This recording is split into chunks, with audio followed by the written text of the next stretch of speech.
everybody, it's Josie. Welcome back to Cedar Creek Homestead. I hope you guys have had a wonderful day.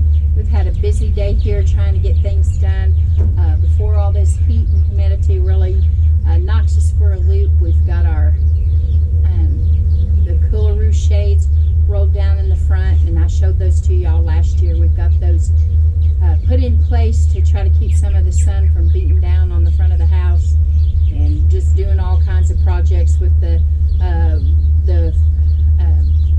garden beds, and we're getting ready to get out there in the garden. The heat has started to really dry stuff up really good.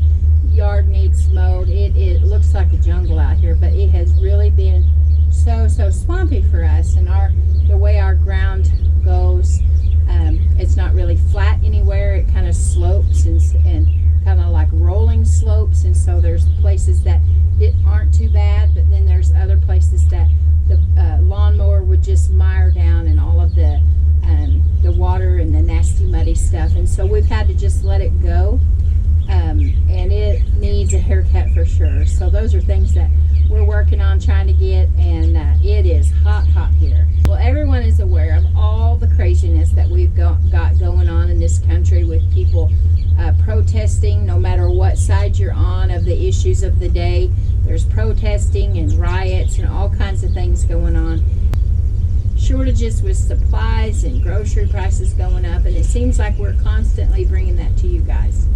And I hope that y'all realize that it's not done in fear, but it's done in anticipation that you guys would take it to heart and get to prepping and getting to put stuff back. When we tell you, express to you the things that we see happening, it's not anything to really drive you in fear, but to get you to preparing and putting things up so that it doesn't just hit you like a lead balloon and you not have anything. So one of the things that you might have seen in the news lately is the shortage on formula. Now, normally that wouldn't have been an issue as far as touching us personally in our family, but because we have baby Howie, now that is an issue that's at the forefront of our thoughts. Now, Howie was a premature baby, and they put him on a certain kind of formula and prescribed it for a year.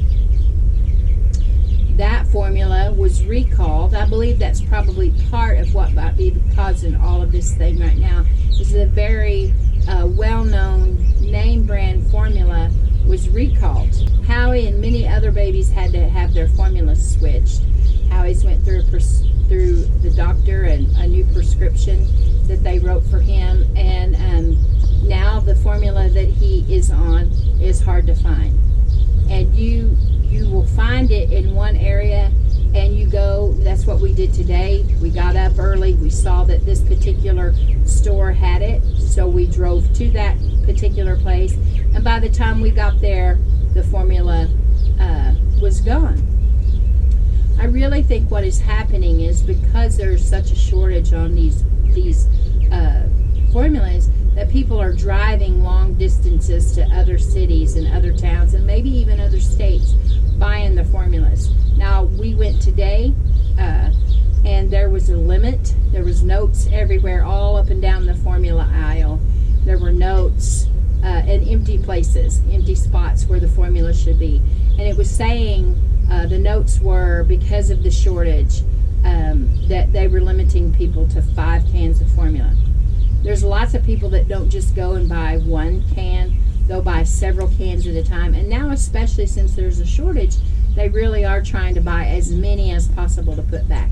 But you've always got people too that take advantage in the situation, and they're buying up formula and they are selling it for profit. I know a lot of young mothers are fearful for their babies that they don't have the formula. Now, baby Howie had a doctor's appointment yesterday. It was his well baby check, and he had to get his 6-month shots. The boy is 6 months old. It's hard to believe. He's precious.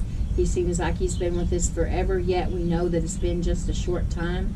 He is doing great. He's on the 50 percentile for his weight, and he's on the 70 percentile for his height. So we're he's very healthy. We're happy about that. He's learning to like new baby foods and other cereals and things like that, but he does like his bottles as well. So Cheyenne, she voiced her concerns to the doctor yesterday about not being able to find his formula. Now, we're not talking about just the store down the street. We live in a rural area, and there are lots of Walmarts and different places that have the formula or have had the formula in the past. And when we say that we're driving distance to get formula for him or be able to find the formula, we're actually going 2 and 3 counties out and maybe even over into Arkansas to be able to find his formula. I know that there are a lot of other families that are in that same situation.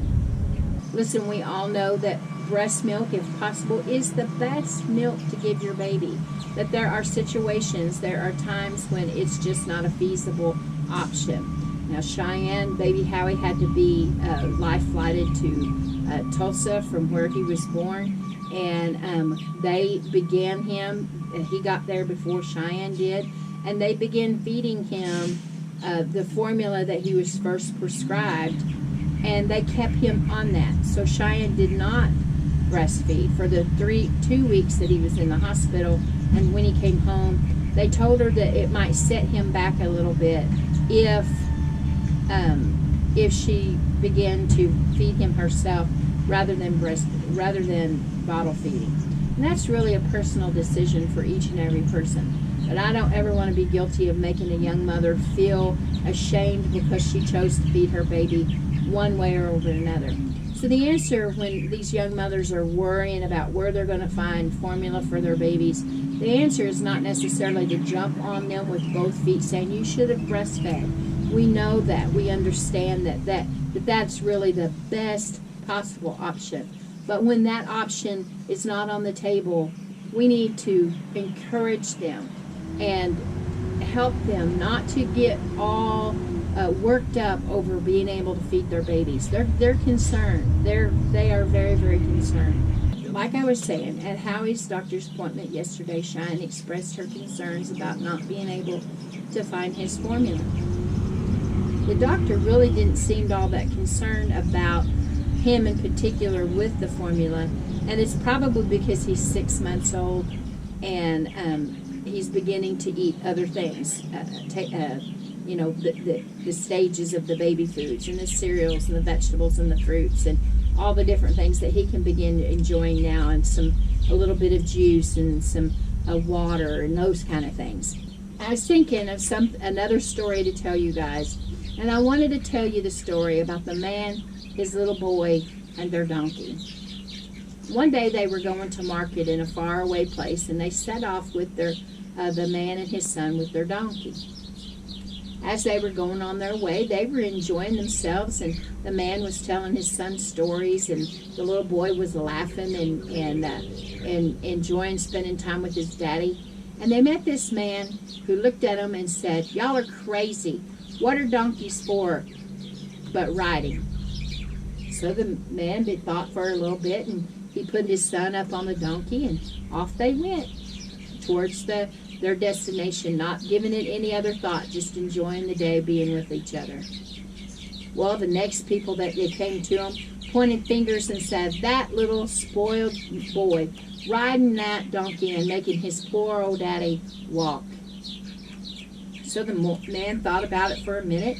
He took his son down off the donkey, and he got on the donkey, and away they went, enjoying their day, talking and spending time together, not giving it much thought, and away they went. Well, they got a little bit further on their journey, and they heard some people laughing and pointing at them. Their complaint was that either one of them was walking. So the man put his son back on the donkey and got up behind him, and they took off, and sure enough, went down the road just a little bit further on their journey, enjoying being together, and they began to be laughed at again, and people pointing their fingers at them. "How cold you guys are to make this poor donkey carry the burden of you and your child when y'all could walk." So the man scratches his head and tries to figure out what in the world they could do. So he gets down off the donkey, he takes his son down off the donkey. He gets a big strong pole, and they tie the donkey's feet through the pole, and they carry the donkey. down on their trip. Now, no doubt it's beginning to get frustrating now because they just started out to have a good day going to market, walking along with the donkey, and they've met all these people that had their opinions and their criticisms of them. And then they went to cross a bridge. The donkey kicked his legs, and he broke the rope that was on the side of the pole that the little boy was carrying, and the donkey wrenched away from him and landed, fell off the side of the bridge into the water and drowned it. His part, two of his legs still being bound. The donkey drowned it. Well, by this time, the man was terribly frustrated, and his son. And there was a man that had been following them. And the old man simply told the dad, "Try to please all, and you'll please none." That's kind of what I wanted to talk about today. Through this thing with the young moms trying to find their formula, and no doubt they're worried about being able to find their babies.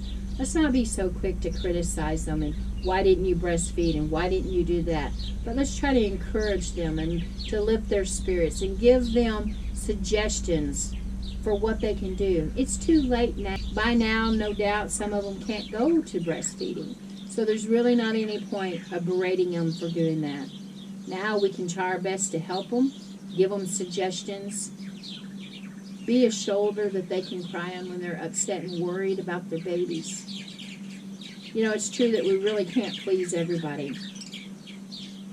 I used to work at the home offices of Walmart. When I became a team leader, I had to start taking classes.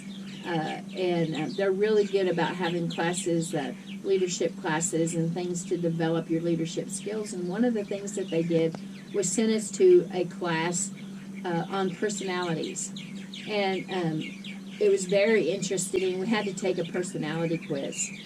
And it's the purpose of it is so that you recognize yourself, your strengths and weaknesses, and you also be able to discern the strengths and weaknesses of others. So we took the personality test, and I tried to be just as honest as I possibly could. Now, they have different versions. They've got the Wizard of Oz, and where you're one of those characters, and they have different ones, or you become these. My particular one was animals, and I've probably shared this with you guys before. There was, by the time you get to the end of answering all these questions, they're worth so many points, and you begin to be able to determine which were you. Now, in my particular test, there was a busy beaver. That's those that put their head down and they work, and all this is going on around them, but they don't have time for it. They just work. They have the lions, who were the leaders, and they just go in and they sometimes can tear things up, and sometimes that's a good thing, and sometimes it's a bad thing. And I wasn't one of those. There's the playful otters that just wanted to have fun no matter where they went.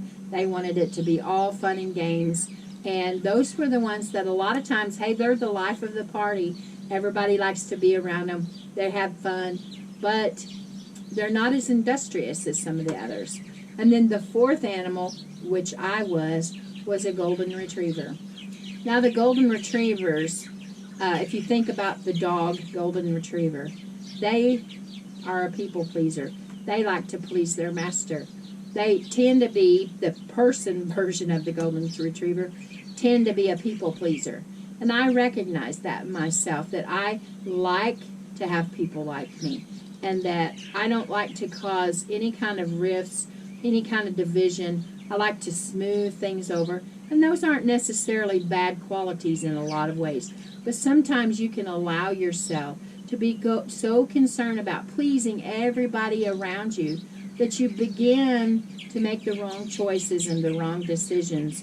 Things that don't really apply to you in your life and your family, because this is what this group wants you to do, or this is what this group wants you to do. And you can really get yourself messed up and off track.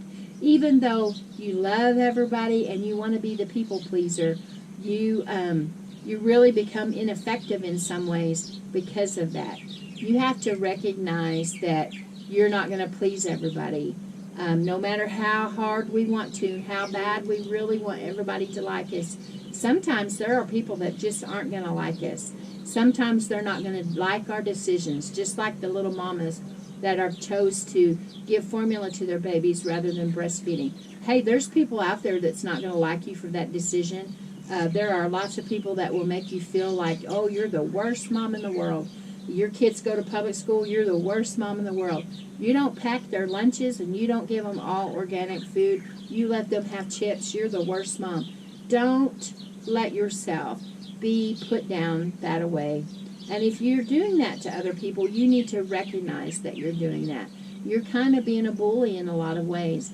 There's a difference in teaching and encouraging and trying to bring another idea to the table and just hammering it down. You want everybody to do exactly what you're wanting them to do. There's a difference in the two.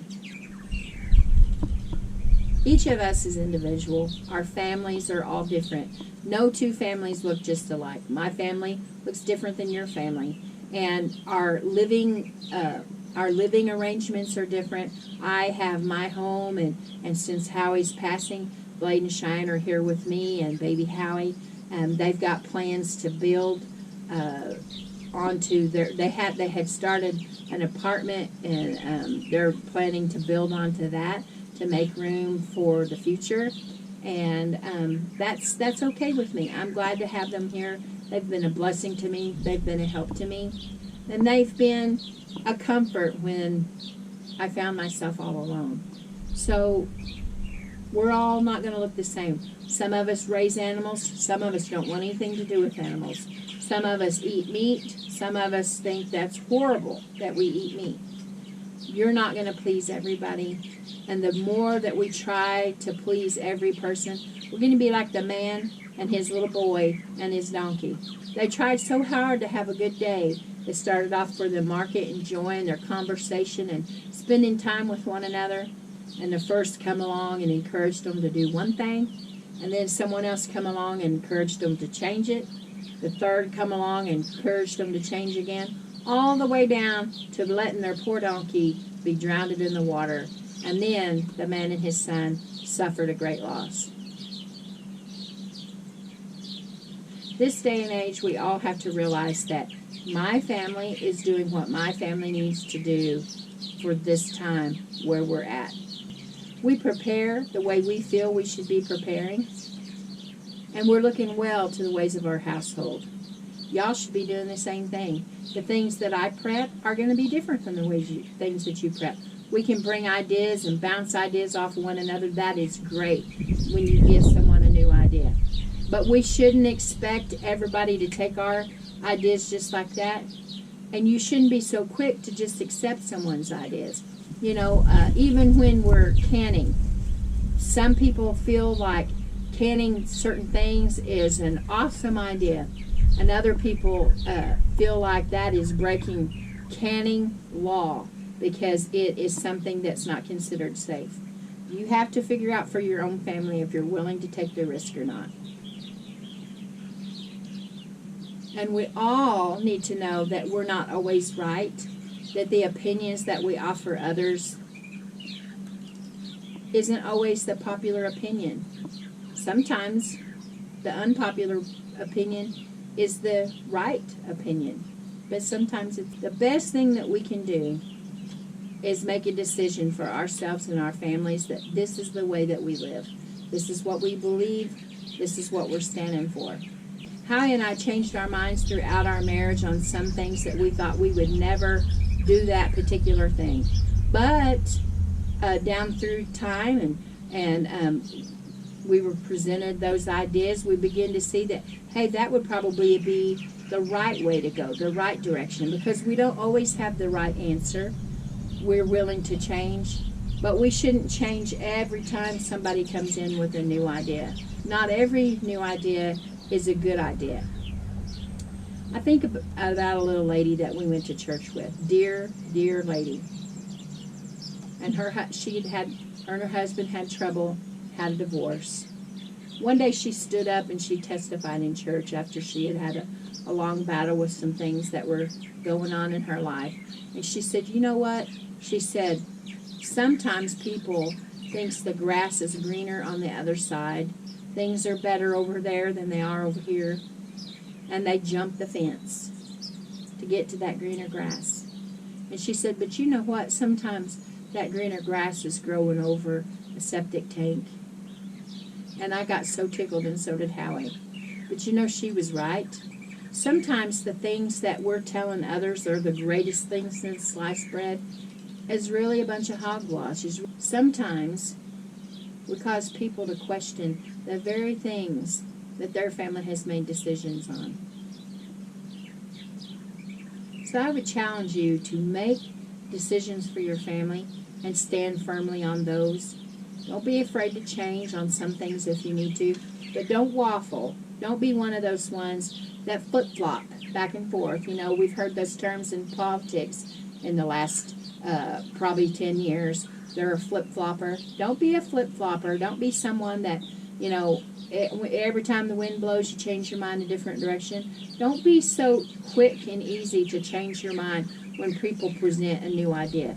Think about it for a little while, and it wouldn't hurt you to pray about your decision to make sure that it's the right thing for you and for your family. Don't be so quick to try to please everybody. Now, I'm talking to you guys today, but let me tell you, I'm pointing fingers right back at myself because I fall victim to that too. I'm a people pleaser, and I realize that. I want everybody to come in and feel welcomed, and in some ways that's a good thing. There are advantages to that. But there are times when being a people pleaser, trying to please everyone, causes you to not please anybody. It can happen on your job. It can happen with your family. It can happen in church. It can happen in anywhere. Happen anywhere when you're trying to please everyone. Because every little instance, every little situation, every little thought and idea from each person is a little bit different. Just like the man with his donkey. First he put his son on the donkey, then he got on the donkey. Then they both got on the donkey, then they both got off the donkey. Then they carried the donkey and he fell in the water and he drowned. Can you imagine at the end of the day how stressed out the daddy was and how disappointed his son was because they just started out to spend the day together and enjoy their trip, walking and talking and laughing and going to town. And then it ended up that they lost their beloved donkey, and they spent the day listening to others and changing back and forth over and over again just to please somebody else. Again, I would challenge you guys to know where you stand and what you believe in. Just because the majority is for something doesn't make it right.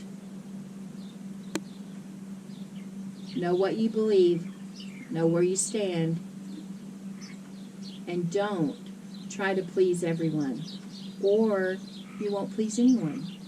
Well, okay, guys, there it is for the day. I hope you guys have enjoyed the time that we've spent together on the porch out here in this hot Oklahoma afternoon. Until next time, guys, this is Josie. I love you, I really do. Keep looking well to the ways of your household. We're going to be all right. Little mamas that are worried about your babies, keep holding on and keep trusting in the Lord. Things are going to be all right. Get with some of these ladies that can encourage you and give you advice, strengthen you, be a shoulder to cry on. That's what we're here for, is to encourage one another and to teach one another. Not demand that they change their mind just for us, but to encourage one another. All right, guys. Until next time, we're gone.